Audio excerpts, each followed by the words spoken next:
अपनी एक रेपुटेशन समाज में स्तर हो गया। कोई तुमको नालायक नहीं कह पाएगा, कोई तुमको बेकार नहीं कह पाएगा, कोई तुम्हें मूर्ख नहीं कह पाएगा।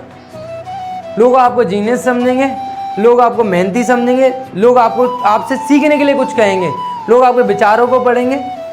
बहुत फर्क पड़ता है, समझ रहे हो। एक छोटी सी कहानी है, मुझे याद आ गई। एक बार ऐसा हुआ था, एक गुरुकुल था, जंगलों के बीच एक गुरुकुल था, रियल स्टोरी है।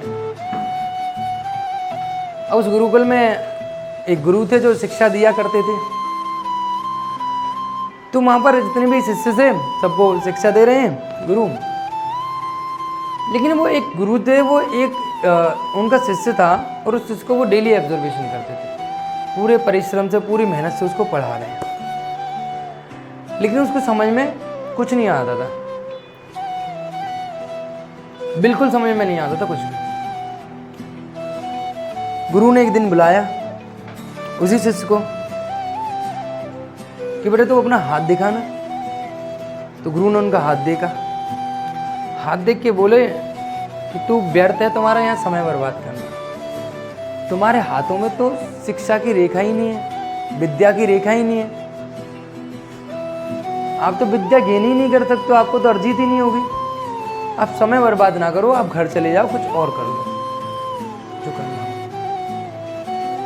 उन्होंने कहा कि ऐसा क्यों गुरु जी ऐसा? तो उन्होंने दूसरा एक और शिष्य बुलाया जो बहुत बढ़िया था पढ़ने में, उसका हाथ लिया और उसकी रेखा दिखाई कि ये वाली जो रेखा है शिक्षा की, ये वाली रेखा तुम्हारे हाथों में नहीं है। कहते हैं उस बच्चे ने तुरंत, उसकी जेब में चाकू रहता था, वो चाकू से रोज क्या करता था, दांतन अपनी दांतन करने के लिए काटता था उसको। उसने तुरंत चाकू निकाला और जो रेखा गुरुजी ने बताई थी वो रेखा उसने चाकू से वहां बना दी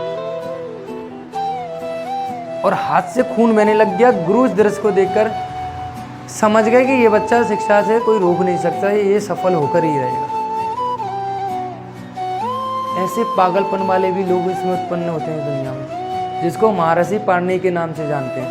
मैं कि विपरीत जाकर, किस्मत के भरोसे ना बैठकर अपने निश्चय, अपने दृढ़ संकल्प से कुछ बेहतर करके दिखाते हैं।